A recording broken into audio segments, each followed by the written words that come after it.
chơi thẳng vào đây sẽ bị ngộp thở ha. Bạn cứ thử đi, tự đấm mình đi. Chưa có ai thử, cứ tự đấm.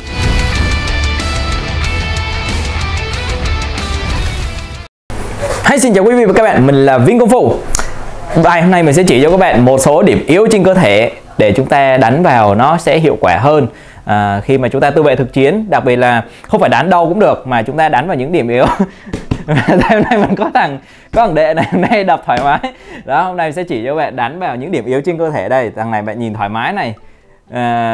Bây giờ nha, mình sẽ đi từ trên xuống dưới. Bạn nhớ đánh vào điểm yếu nó sẽ hiệu quả và hạ gục đối thủ nhanh trong khi mà bạn cần tự vệ khẩn cấp. Ví dụ đánh trộm cướp, đánh nói chung đấu võ đài bạn không được đánh vào điểm yếu đó, điểm yếu sẽ cấm. Nhưng mà tự vệ mà kiểu như là đánh với những phần tử xấu ấy, thì chúng ta sẽ đánh vào điểm yếu thì nó nhanh hơn. Còn bạn cứ đứng lơ tơ mơ, bạn rờ lung tung vào nhiều chỗ là bạn sẽ mất sức và mất thời gian, cũng như là bạn sẽ bị thua đấy. Rồi bây giờ mình sẽ đánh chỉ các bạn từ trên xuống dưới điểm yếu rất là nhiều, bạn lưu ý nhé. Đầu tiên điểm yếu đó chúng ta có thể thấy điểm yếu trên mặt. Đây, khuôn mặt bạn thấy này. Đây, bạn nhìn thấy cái mặt này, điểm yếu nó là mắt. Bạn nhìn này, đây là mắt. Ha, mắt điểm yếu điểm yếu mắt rất là khi mà bạn chọc, bạn ấn trô thì nó sẽ bị thương đó. Nói chung là giờ có người thật nó chọc nó sinh động hơn cái thằng này. Rồi đây, thôi giờ cái chọc nhá. Đây, điểm yếu mắt bạn nhớ. Đây mình tập clip này các bạn chỉ cần nhớ những cái điểm yếu thôi. Còn cách đánh vào từng điểm yếu sẽ chỉ cho bạn trong những clip khác. Rồi bạn nhớ này, đầu tiên là mắt. Bạn có thể bấm vào mắt này. Bạn thấy này, bấm hoặc là chọc tay. Làm sao? Hoặc là đập vào mắt. Đập vào mắt. Rồi, đập vào mắt làm sao làm. Đây là điểm yếu. Còn cách đập thì sẽ chỉ sau nha. Mắt là một điểm yếu, cực yếu ha. Chọc vào mắt không nhìn thấy gì là xong. Điểm thứ hai đó là mũi. Mũi ha, mũi cũng rất là yếu. Bạn đập vào này. Đập vào mũi, đập vào đây này, đập vào. Bạn biết đập vào mũi là sao không? Chảy máu cam đúng không? Đập mạnh nó sẽ bị gãy cái sống mũi. Bạn thấy đây là cái sống mũi này, đây này, đây mình sẽ đập như vậy. Đây mình chém này, đập phải thôi là có thể bị gãy và bị thương và xịt máu cam là do bị vỡ cái mặt ở trong này này. Đó, và bạn gãy sống mũi là xong luôn. Đây điểm yếu. Và yếu nữa đó là ở trên môi, dưới mũi, trên môi này, mũi này, ở giữa đây, chỗ này yếu. Đó, bạn nhớ chỗ này yếu này, cũng păm vào là cũng mệt ha. Rồi xuống miệng cũng yếu. Nói chung con người mình nó yếu lắm. Nếu bạn để ý, yếu, miệng cũng yếu. Bạn đập mạnh vào gãy răng, hoặc là đây này bạn đập vỗ vào thôi là cũng mệt rồi, chưa nói là bạn đấm ha. Cho nên những cú đấm mà chúng ta đấm vào mồm vào ấy cái rồi này, xuống tí nữa cằm cũng yếu luôn. Cho nên những cái cú đấm thẳng trong võ thuật ấy, bạn để ý mấy cú đấm thẳng là đấm cái chỗ này này, đấm ngay vào cằm này, đấm vào đây chúng ta sẽ bị choáng. Cái thằng này đấm thì nó không choáng, mà thằng người thật vô chắc đã rồi đó. Mà nhớ đấm vào cằm, đấm vào cằm, đấm thẳng, như cú đấm thẳng vào cằm.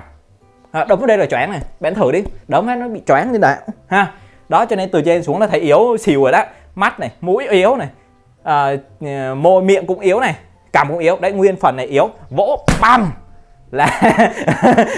là cũng dễ đi nhá. Rồi đây là khuôn mặt ở phía trước, bạn nhớ nhá. Nhưng mà cái trán á, thì đập chỗ này nó cứng, bạn lưu ý nhé, né chỗ này ra thôi. Khuôn mặt, đây khuôn mặt, bạn né chỗ trán nó thôi. Đập trán này ấy, nó cứng lắm, nhưng mà hạ xuống thì yếu. Ok. Rồi hai bên hông này bạn thấy này, quai hàm, đây là quai hàm, bạn nhớ nhá.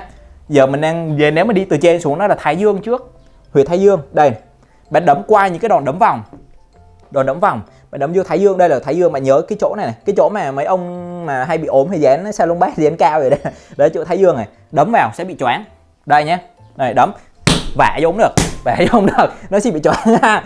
Rồi thấp xuống một xíu thái dương ở dưới đây, ngay chỗ hông này, đó là quai hàm ha. Quai hàm đây này, bạn vả bên hông này, đấm vòng, đấm vào bên này ha. Đây cái chỗ này bạn thấy không? Đó, đây là quai hàm sẽ bị choáng. Rồi tai cũng bị choáng. Bạn vỗ thẳng vào. Thằng người thật vào đây đi, cái thằng này. Vào đây. Này, bạn chú ý này. Cái tai vậy, vào đây nhớ lên. Tai bạn vỗ vào thì cũng đi, đây bạn nhìn giống vậy này, cái tai nhá. Vỗ thẳng vào cũng chết. Đây cái tai, vỗ thẳng vào đây nó sẽ bị vỗ vào ha. Rồi đó thì chúng ta cũng sẽ bị choáng. Thấy chưa? Từ trên xuống dưới là rất là yếu rồi. Hai bên hông cũng yếu, tai, thái dương, quai hàm. Ở mặt trước là mắt, mũi, trên môi dưới mũi này. Rồi miệng cũng bị yếu này. Rồi cằm cũng bị yếu ha. Đấy là nguyên cái phần này rất là yếu. Chỉ né mỗi cái trán này ha. Nhưng mà trán là khi mà chiến đấu tay không thì nó khác. Nhưng mà nếu mà dùng búa đập thì nó không vỡ đấy. Búa đập thì không nói nha. Đấy là những điểm yếu trên mặt rất là yếu. Hạ xuống thấp dưới cằm một xíu, cổ cực yếu. Cổ là chỗ để mình thở, bạn thấy không? Cho nên hay có trường hợp bị bóp cổ là vậy ha.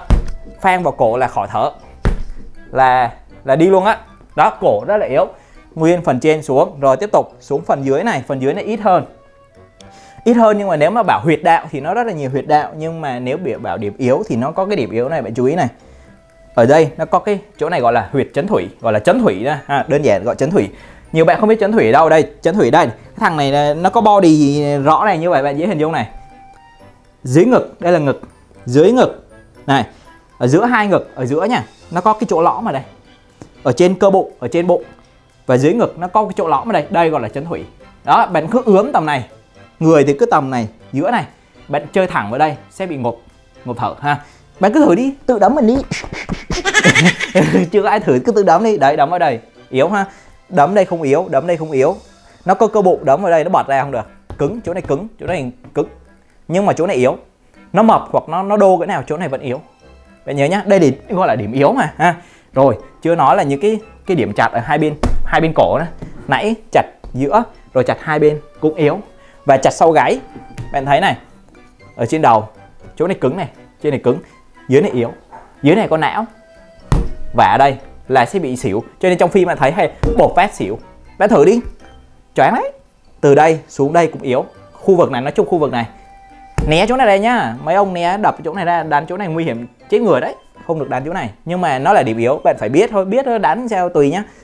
Đây điểm yếu, bạn nhớ nha. Rồi cái lưng này nó cứng, nó chắc. Mấy ông nội vai to nó vai ra đập vào đây nó không đau đâu. Bạn thấy không, cục không đau đâu. Nhớ nhá. Nhưng mà đây, bạn tập trung vào điểm yếu thì bạn sẽ hạ gục. Cho nên những cái người mà nhỏ đánh to, những thằng mà gầy yếu đánh một thằng đô, thì tại sao nó thắng được? Nó thắng bởi vì nó đánh vào điểm yếu ha. Chứ bạn cứ đánh vào những cái điểm này á, không ăn thua. Nhưng mà thằng to mà đấm vào mấy điểm yếu của mấy thằng nhỏ chỗ này thì cũng ăn thua đấy. Một thằng to và một thằng gầy đấm vô vét thì trúng đâu không chết. Bạn nhớ nha. Đây, một số cái điểm yếu căn bản ở trên này ha. Còn ở phía dưới thì chúng ta sẽ có ở tầm này. Bạn thấy tầm này không? Đây bạn nhìn nè. Tầm này xuống, chỗ này biết là gì đó gì? Hạ bộ của mình ha. Hạ bộ thì nó là điểm yếu, bạn có thể nắm. Chấn thẳng vào hạ bộ thì chúng ta, đặc biệt con trai hay hạ bộ là con trai là sẽ bị bị thốn ấy. Đánh vào đây, đó điểm yếu. Còn xuống chân tay bẻ khớp thì nó cũng yếu, nhưng mà nó không yếu bằng những cái huyệt đạo này ha. Đấy, clip hôm nay sẽ nhắc cho bạn, chỉ cho bạn một số cái điểm huyệt đạo rất là quan trọng. Và chúng ta khi mà tấn công, khi mà chúng ta chiến đấu cần hiệu quả nhanh. Và nếu chúng ta yếu, chúng ta đánh những cái người mạnh hơn thì chúng ta đánh vào những điểm yếu thì sẽ hạ gục nhanh ha. Rồi, chúc bạn tập luyện thật vui. Có gì thắc mắc bình luận phía dưới mình sớm giải đáp cho các bạn trong những clip tiếp theo. Tạm biệt và hẹn gặp lại.